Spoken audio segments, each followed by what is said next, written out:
Hey everybody, welcome back to another episode of Big Questions, Small Steps. My name is Amanda and I'm so glad that you could join me today. Today's video is going to start the first of a three-part series. Growing up, I knew some basic things about Israel. I knew approximately where it was. I knew that it was important and that Jesus was born there. But quite honestly, my understanding of how it connected and related to other countries that were in the area and even other events that were occurring at that time was very minimal. And I'm embarrassed to say how much I didn't know. And I have only become aware of that after leaving Christianity and learning more about the history. So in this three-part series, we're actually going to talk about Israel, how the land has changed, the different problems that it encountered throughout the different land names, and how it related to the countries that are surrounding it. So we're going to talk today about a little bit about what happened on October 7th and how it started. And we're going to go all the way through about World War II era. And then the next one will pick up after World War II. So if you are ready to learn more about Israel and really get a better understanding as to the area and how it interacted with Israel and the Jewish people, stay tuned.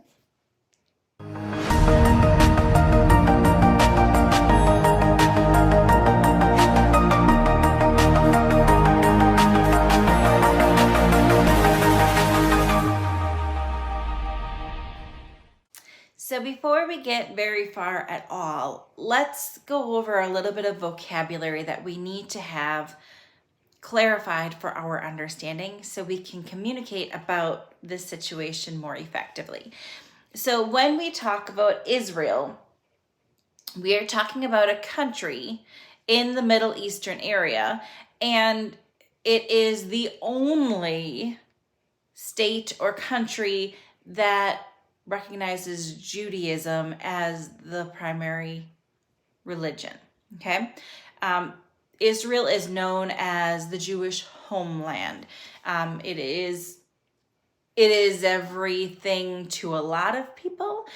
Within Israel, there are some really important places that are important in Christianity as well as Buddhism and Islam. All the different faith practices, because they typically come from a same portion. Buddhism is different.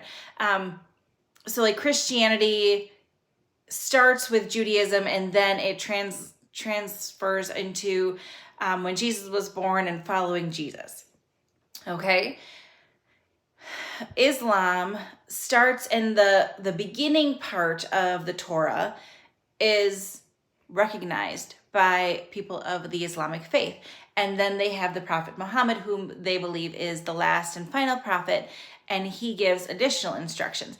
But the first part, the Torah, is the same. So Israel in that area is important to both Christianity, Islam, and Judaism. So in particular, within Israel, there's Bethlehem, which is very important to the Christian side of it. And that's probably the most important one. But there is also like the Garden of Gethsemane, which is very important to the Christian people. There is Mecca, which is very important to people of the Islamic faith.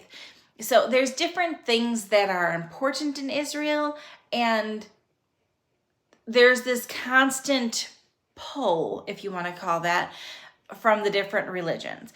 Now, there's also a pull for peace within the land, but certain people want peace in different formats. Today's video, we're going to start talking about Islam and Palestine. Palestine is, some people think that Palestine is a state that is fighting with Israel for a whole bunch of land. That's not the case. Palestine is actually a landmass within the Middle East that was at one time Israel, changed it to Palestine, then it went back to Israel. It was a name change. And we'll talk about why that was in a little bit. But the Palestinian people, as they are referred to, it's really just a bunch of people who are Arab ethno-nationalists. And they reside primarily on the West Bank, which is part of the Israel area, Gaza Strip, Israel, Jordan, and parts of Lebanon and Syria. So it's the term Palestinian people or Arab people are pretty much interchangeable. It just talks a little bit more about location of where you are. So by comparison, I live in Wisconsin. I am a United States citizen. I am an American, but people would also refer to me as a Wisconsinite. However, if I lived in Minnesota, I would be a Minnesotan. So it's just a slightly different vernacular for describing where you're geographically located. Palestinian people are talking more broad spectrum, the Arab portion. If you say you're Jewish, then it's Israel, okay? And some people will say they're Israelites or they are Palestine's residing in Israelites. It's talking about their ethno-nationalist portion, okay? So that's the basic difference. Typically, it's Israel and Palestine that they're going to be talking about a lot today. Palestine and Arab are essentially the same thing. If we've got that clear, then we're going to be in good standings, okay? So, as I said, I grew up in the Christian faith. I was in the Christian faith for about 40 years. And growing up, I knew that Jesus was born in Bethlehem. And I knew that it was about in the Middle East. I can honestly say, embarrassingly so, that if you gave me a map of the world and you asked me to point out where Israel was, my guess is I would not find the exact country that it was supposed to be. I probably would have been in the general area, but I probably would have grabbed the wrong one. Now, over the years, this landmass that is Israel has been fought over frequently. You hear it in the news repeatedly. And when I was growing up, I honestly thought that they were just people who were fighting over a landmass. And I thought that they were fighting over the landmass because within the ground, there was excessive amounts of oil. And so that country would become rich if they had control over the land. I was wrong. The problems that they're having, the disputes that they're having, it's not over land. And when I realized that and I dug further into the history, that's when a lot of things shifted in my mind. So I'm going to share them with you because they're important. There are things that I didn't know growing up that I wish I would have, because it makes so much more sense when you understand the story behind everything. Okay? So as there is turmoil that is growing within Israel, there is a rise in anti-Semitism. And that's people who specifically hate Jewish people. Okay? They don't want them to exist. They don't want them to have any benefits. They don't think that there is any need for the Jewish people, and they want them eradicated. So they'll do different things. And the things that they may do may not be caught by most people. It's small things that people would say, actions they have, gestures even. it's not always about physical violence. It's the small things that add up. It's the little dings or the little digs that many people don't even pay attention to because their knowledge of what's going on is limited. So the goal of this channel is always to increase your knowledge, because the more we know, the more we grow. And we want to share that knowledge so that we can combat this anti-Semitism. It is terrible that right now in Wisconsin, where I live, there are students who are afraid to go to college classes. There are synagogues and places of Jewish gathering that have had their windows shot out. Every synagogue that I have ever attended has always had armed security at the door because anti-Semitism has always been present. And that's not to make light of it. It's just something that has always been there. But certainly since October 7th, there has been a much more palpable hatred forming. And it makes me scared. It scares me when I think of the fact that people are hating a group of people that I love. People want to kill me. People want to injure me. People want to injure the people I attend services with. People want to injure my amazing boyfriend. People want us to not exist simply because of the way we worship, our fundamental beliefs, our religious beliefs. The United States of America was founded on the freedom of religion. And even in America, we are not. We are not free from persecution for what we believe and how we practice. And the fact that that happened in Wisconsin, the fact that people would be so bold, so uncaring about a people that I love, really floored me, and it shook me.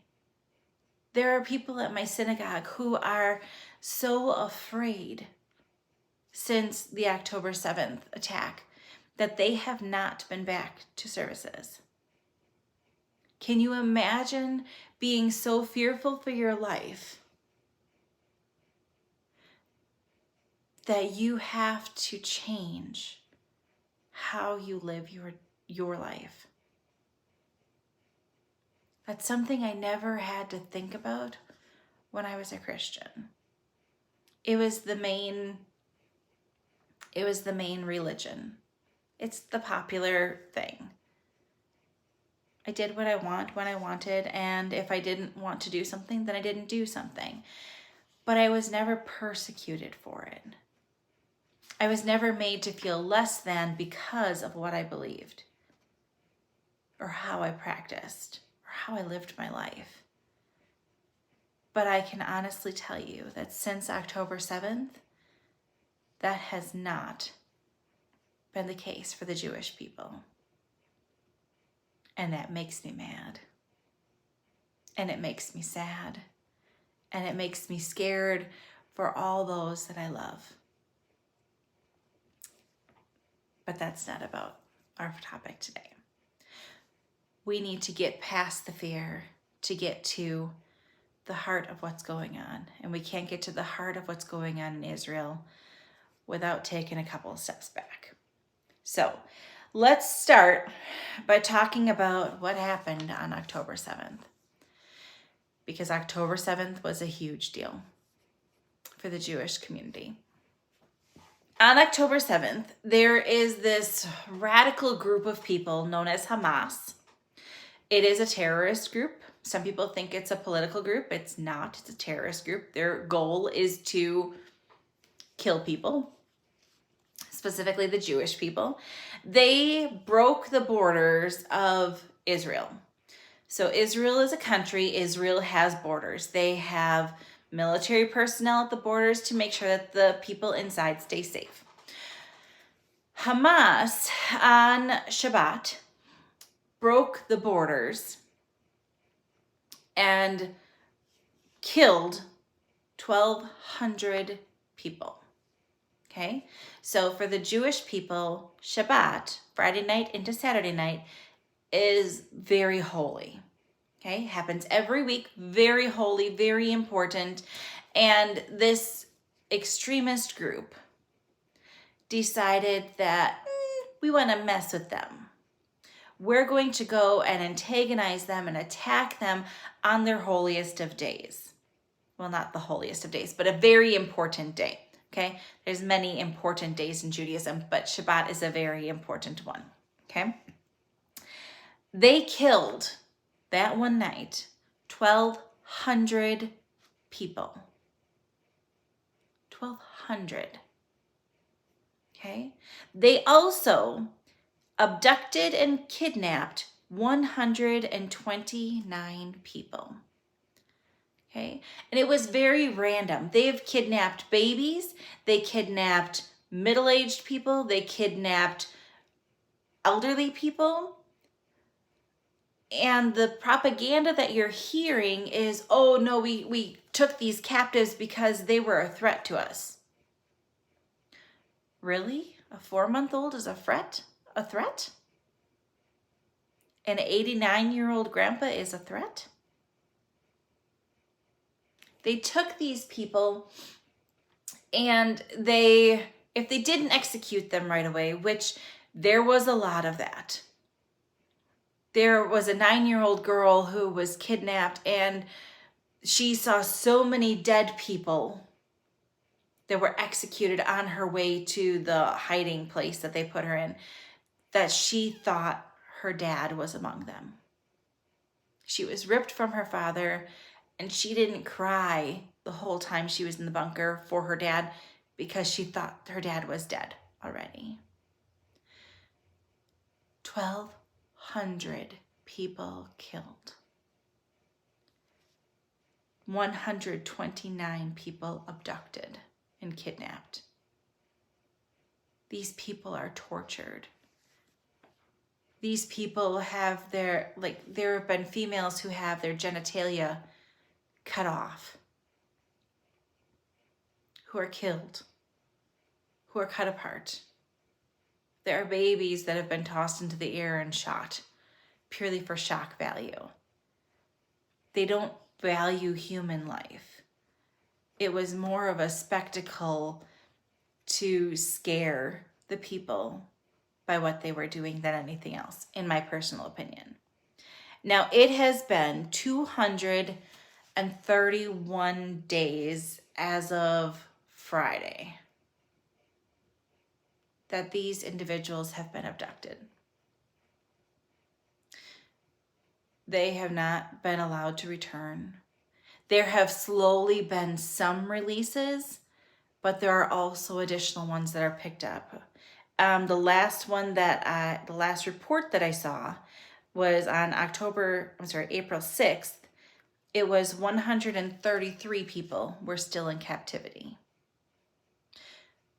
And there was a deal recently that they were going to exchange the bodies of the captives, they called them the bodies, for these prisoners. They don't even view them as lives, the captives. Hamas is a whole different ballgame. It's not like other countries. It's not like a rational thing that you can relate to. There have been videos released of the attacks. The Hamas has also done videos of the captives to try to pull on that sympathy vote from the world. They want to gain more attention. They want to make Israel look like the bad guy in this situation. And that's not the case. Hamas claims they want Palestine to be free. And what they'll say is, from the rivers to the sea, Palestine will be free. That is a incredibly horrific anti-Semitic remark. It's not just a catchy phrase. They are saying, from the river to the sea, that whole area of Israel, they want it to be Palestine, and they want Palestine to be free, meaning they want all Jewish people gone. They do not believe they can be free, quote unquote, while Jewish people are alive and in the area. And not just in the area even, if they are alive. If Palestine or Hamas succeeds in getting rid of Israel and they eliminate all the Jews in Israel, that doesn't mean any other Jew in any other part of the world is safe. They will come after all the Jewish people, because in their mind, any amount of Jewish people that is left is a threat to them. And they can't handle that. They can't have that. So they will make it their goal to make, quote unquote, Palestine a free state. Again, it's not a state, and they don't want to be free. They want to eradicate Israel. They want to eradicate the Jewish people.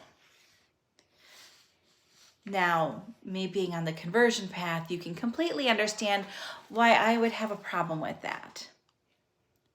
That these radical individuals have so much hate inside of them, that they want an entire group of people to be killed or eliminated because of what they believe. They're going to come after me, my amazing boyfriend, my loved ones at synagogue, because of what we believe and how we live our lives. Because we're a threat to them.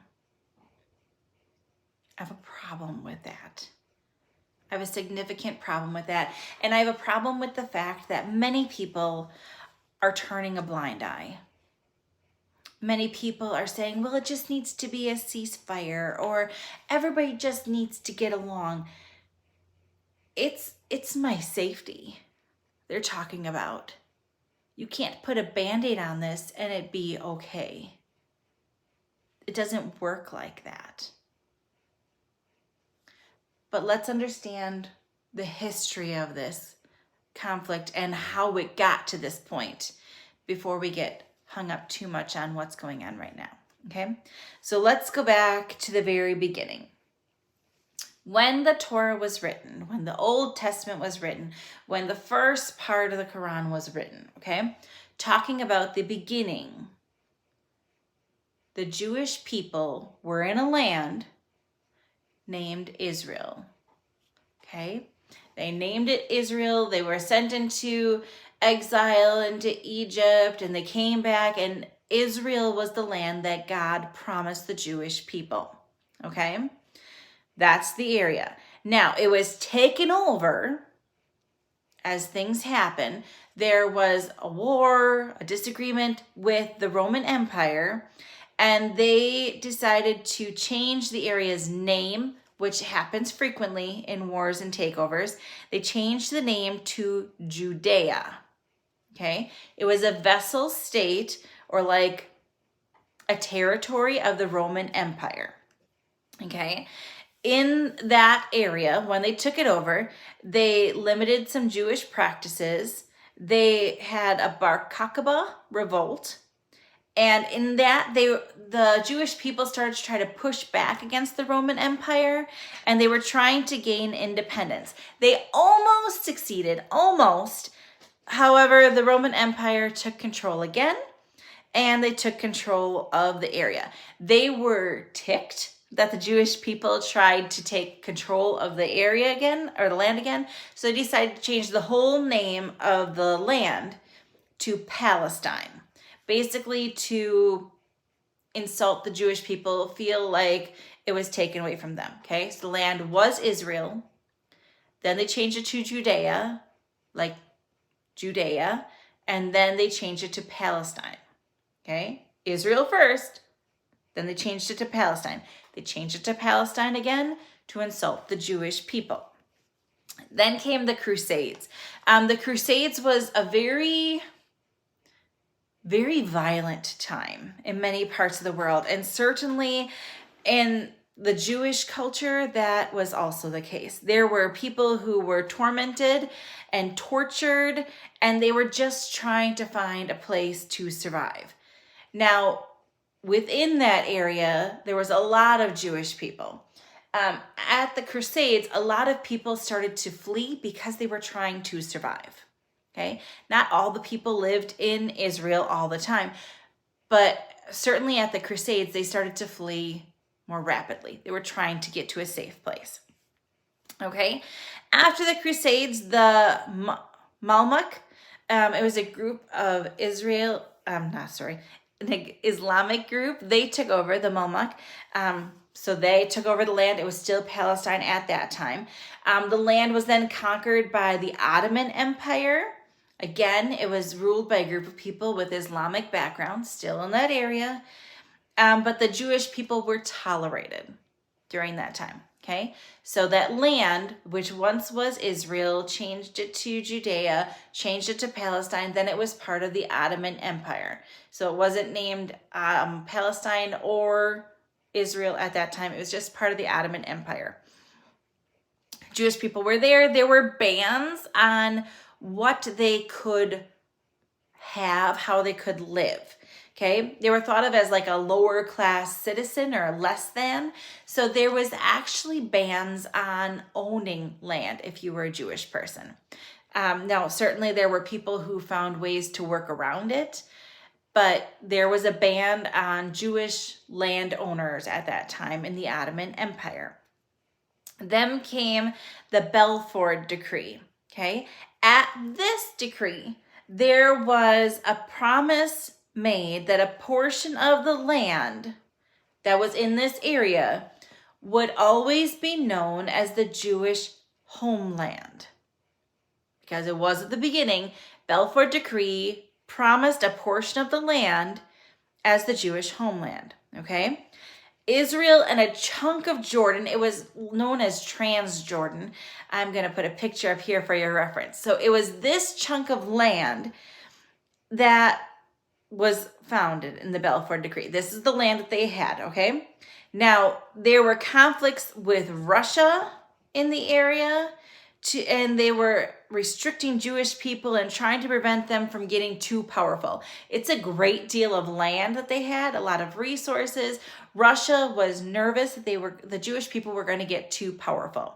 So they tried to squash that and tried to make the area as small as possible. Then came the British Mandate. Remember, we were at that time still under the Ottoman Empire, and then the British Mandate came and they basically took over the Ottoman Empire, and we became another vassal kind of state. So there's the British government. Israel is a side part of that. It's kind of like a territory, okay? British government came, they had this portion, and they decided they were going to give a portion of the land granted to the Jewish people to the Arabs or the Palestinians, okay? Same thing. In that area, British people are now in control, and they said, you people keep fighting, so Jewish people, this was your whole area. Now we're going to give you this portion. And Arab people, you can have this portion, okay? That was basically an attempt to get the people to stop fighting and the violence and the riots, and then they walked away. They walked away from the problem. They walked away from that area because it was becoming too messy and they didn't want to deal with it anymore. Now, if you have kids, say you have 2 toddlers, okay? If you have 2 toddlers and they're fighting over the same toy, okay? You give them another one and you're like, okay, here, you have this toy, you have this toy. How long are they going to be good and not fight? without you intervening again. Not long, right? You're going to need to keep your presence there. But Britain didn't. Britain left. They took the land that was given to the Jewish people in the Balfour Decree, took the land, took a portion of the land, and said, okay, here you go, Jewish people, you can have this. Here's a portion of the land, Arab people, you can have this. And then they walked away. Anyone predict anything good come of that? No. No, it was bad. They fought all the time. Then came World War II. And we all know that that was not a good time for Jewish people at all. Not at all. Jewish people were terrified all over Europe. They were being singled out. They were being tortured. They were being made to be an example of. All they wanted to do was survive. They were terrified. There were people in hiding, trying to just get by. So, of course, many people tried to flee back to Israel because Israel had this chunk of land. Israel's main religion, is Judaism. So there's a safety there. The Jewish people wanted to come to their homeland because at least there they would escape persecution. They wouldn't be killed simply for being them. The surrounding countries of Israel didn't like that there were so many people trying to come back. They got scared. And they decided they were going to put a limit on how many people could come back. The Jewish people are being tormented and tortured. Their lives are at risk. And the countries are scared that Israel has too many people wanting to come there. So we're going to put a limit on it. They decided 75,000 Jewish people per year could migrate back to Israel. That's it. No more. Can you imagine fleeing for your life? Running with your family? Just trying to survive? And being turned away at the border of your homeland because you are 7,001. It's a terrible time. A terrible time. But the Jewish people felt safe in Israel. It was their homeland. They have pride in it. That's where they wanted to go to. Being tormented around the entire world, Israel is the one place that the Jewish people could rely on, the one place they could feel safe. So that's where they tried to go. And the other countries stopped that. Now, that's not the only time the other countries have interfered and did different things to prevent Israel or stop the Jewish people. But that is going to be all that we're going to cover in today's episode. I'm going to put the next part on part 2, and I certainly hope that you join me for that. If you learned something from today's video, because that's always our goal, please give me a thumbs up, like and subscribe to this video so you can hear about our next portions when they come out. We'll see you soon. Take care.